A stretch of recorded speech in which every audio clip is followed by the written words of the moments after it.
Have you ever wondered what a man truly gives when he sleeps with someone? It's not just his body, nor performance. What he offers, without even realizing, is the soul. A soul hungry for validation, for affection, for the sacred feeling of being chosen. But that offering hides itself behind desire, behind lust, behind vitality. It isn't just skin brushing skin. There's a deeper current flowing underneath, at the core. A man's true desire is not sex. It's to be seen, to be felt, to be recognized as whole, even in his brokenness. Men who kneel before a woman's body with their mouths aren't chasing pleasure. They're chasing the affection they never received. It looks physical, but it's spiritual. It looks like lust, but it's ancestral emptiness disguised as power. When intimacy is real, it exposes the theater of performance and the fragility behind the armor. And it's in that brutal moment that Jung's psychology reveals itself, the body as oracle, the shadow as mirror, but only seen by the one brave enough to pierce the mask and dive into the cutting truth. Carl Jung never saw desire as mere instinct. He saw intimacy as a bridge between worlds, the conscious and the unconscious. He said, every act of intimacy reveals more than it appears. To him, desire isn't born in the body, it's born in the psyche. Every movement, every impulse has roots buried deep in the unconscious. Sex is an exchange of energy, of shadows, of intention. And when the wrong woman enters your life, what should have been pleasure becomes physical, emotional, and spiritual drainage. In this video, you will understand why so many men feel empty after sex. Why there's a fatigue that doesn't come from the body, it comes from the soul. Because every time you surrender without presence, without true connection, you are trading pieces of yourself for crumbs of validation. The female body is a temple, but so is yours. And when two temples meet without consciousness, energetic chaos is born. You are not just having sex. You are opening portals. And not all portals lead to safe places. As this journey unfolds, you will begin to see what has always been there, but no one ever taught you how to decode. When a man truly surrenders in intimacy, he doesn't just reveal his body, he unveils the hidden parts of his soul, the fear of rejection, the insecurity he masks with strength, the silence heavy with an invisible past. Visceral intimacy isn't about sex, it's about being naked on the inside. Because in that glance, in that pause between touches, the invisible child appears, the one who only wanted to be loved without having to earn it. And that truth is more terrifying than any physical nudity. How many men in that moment of truth crumble on the inside while their faces remain firm? The mask of strength doesn't fall through yelling. It dissolves in silence. A single touch can awaken the echo of abandonment. A small gesture can expose an emotional scar he never learned to explain. Jung said, the unconscious is always speaking, and in intimacy, it screams. The body becomes the stage where the soul performs its hidden pain. This is why many men pull away when they feel too close. Because facing intimacy means facing the emotional mirror, and not every man is ready to see who he truly is. The collapse of masculine strength doesn't begin with a crisis. It begins with a single touch that slips through the cracks in the armor. And when that happens, something deep inside begins to awaken. But that awakening is only the beginning. Most men grew up believing that giving pleasure was a matter of technique, as if it were a performance. Do it well, impress her, prove you are enough. But real desire, the kind that connects, the kind that touches the soul, goes far deeper. To give pleasure can be a spiritual act, a way to access the forgotten part of yourself, the part you buried long ago. Because at the core, every man carries a soft, delicate side, one the world taught him to hide. Jung called it the feminine within the man, and here lies the paradox. When a man truly surrenders in intimacy, he doesn't just touch her body, he touches that hidden part of himself. Sacred pleasure is not about control, it is about overwhelming presence. It is when the body becomes an oracle, an emotional mirror where he sees himself with no mask. And in that ritual of touch, something awakens, something no performance can fake. This is where desire ceases to be just flesh and becomes soul. Ritual sexuality doesn't begin in the body, it begins in listening without words, in allowing that exiled sensitivity to rise again. It's not about proving anything to anyone. It's about reconnecting with who you truly are beneath the fractured armor.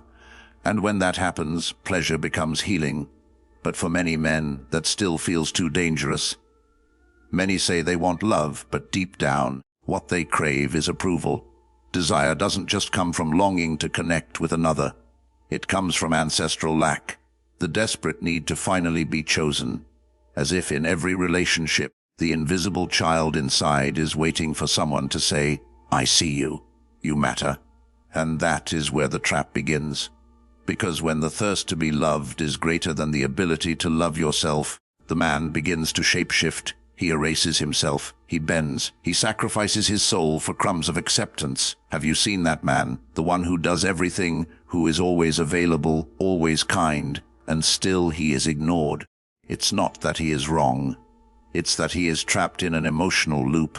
Excessive kindness is often just pain wearing the mask of virtue. He isn't loving. He's begging for affection through the language of performance. And here is where the dark projection begins.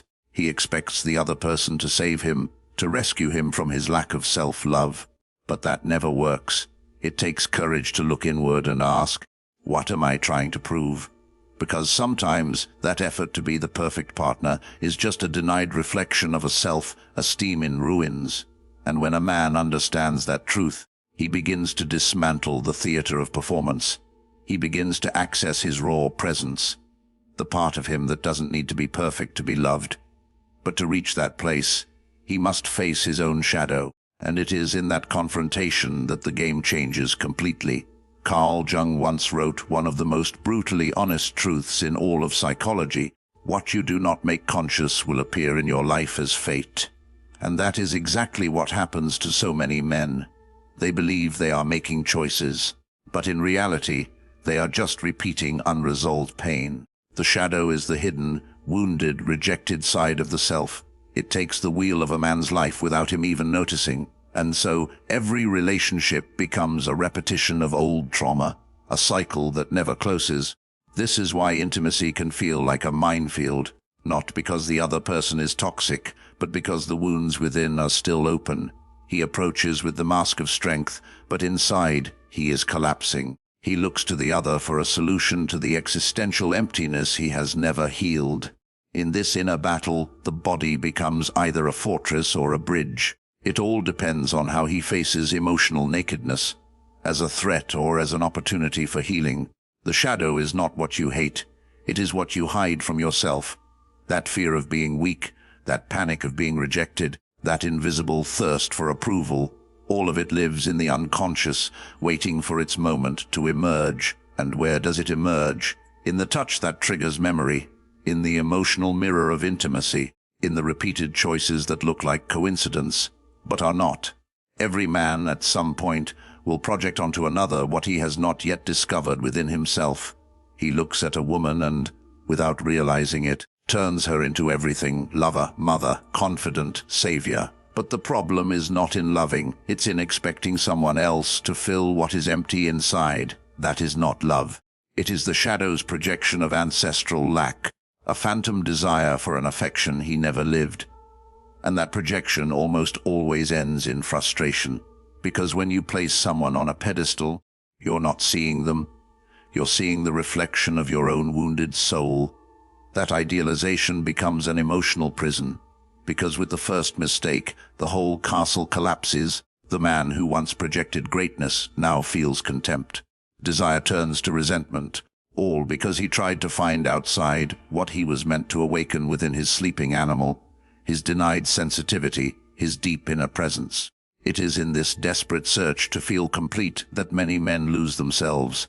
They confuse intensity with love, lack with connection, presence with salvation. But no woman, no matter how incredible, can be the perfect mirror for a man who has not yet met himself. The emotional mirror starts within, and to look at that naked reflection requires a courage most men do not have. And yet, that very courage is the key to the next step. Most men spend their lives waiting to be validated.